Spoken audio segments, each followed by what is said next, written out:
আমাদের যারা যোগ্য বিবেচিত হয়েছেন তাদের বয়স 25 থেকে 60 বছরের মধ্যে হতে হবে, আগেই বলা আছে। কেন্দ্রীয় বা রাজ্য সরকার, কোন বিধিবদ্ধ সংস্থা, সরকারি আন্ডারটেকিং, পঞ্চায়েত, পৌরসভা, সরকার, সরকারি সাহায্যপ্রাপ্ত শিক্ষা প্রতিষ্ঠান অর্থাৎ শিক্ষক, শিক্ষাকর্মী, স্থায়ী সরকারি চাকরিতে নিযুক্ত থাকেন বা পেনশনার্স আসবে না যেহেতু 60 ঊর্ধ্ব, এটা ইরেলিভেন্ট, এরা এই বেনিফিটের মধ্যে পড়ছেন না। তাছাড়া যারা আয়কর প্রদান করেন, অর্থাৎ এখন আয়করের ঊর্ধ্ব সীমা হচ্ছে 12 লক্ষ টাকা বছরে। 12 লক্ষ টাকা পেরিয়ে গেলে আয়কর দিতে হয়।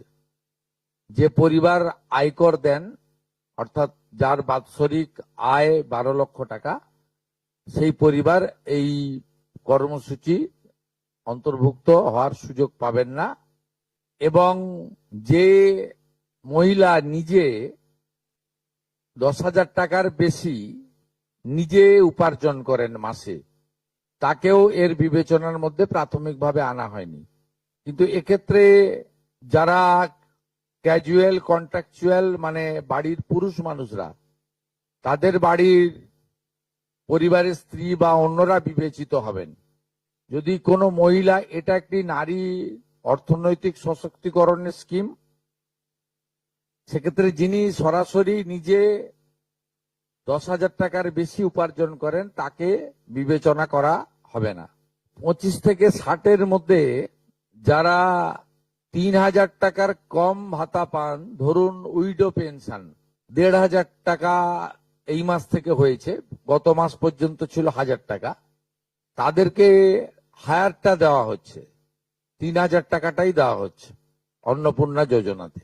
এই ধরনের যত স্কিম 25 থেকে 60 মহিলাদের রয়েছে, যারা 3,000 টাকার কম পান বিভিন্ন ভাতা, তাদেরকে 3,000 টাকার অন্নপূর্ণা যোজনার ভাতাটাই দেওয়া হচ্ছে।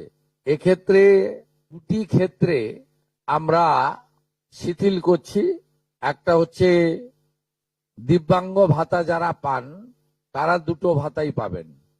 তারা দিব্যাঙ্গ ভাতা যেটা আগস্ট মাস থেকে 1,500 হয়ে যাবে সেটাও পাবেন, অন্নপূর্ণা যোজনা 3,000ও পাবেন, শুধুমাত্র ফিজিক্যালি চ্যালেঞ্জদের ক্ষেত্রে।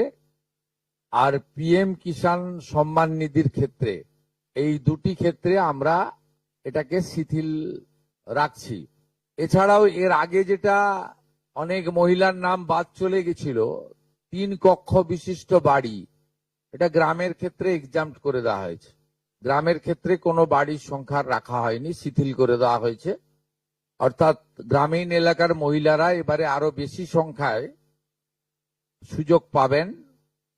তাদের ক্ষেত্রে, গ্রামীণ ক্ষেত্রে 3 কক্ষ বিশিষ্ট বাড়ি, যেটা জুলাই মাসে ওই ক্রাইটেরিয়াটা থাকার কারণে অনেকে বঞ্চিত হয়েছেন, এবারে আর বঞ্চিত তারা হচ্ছেন না।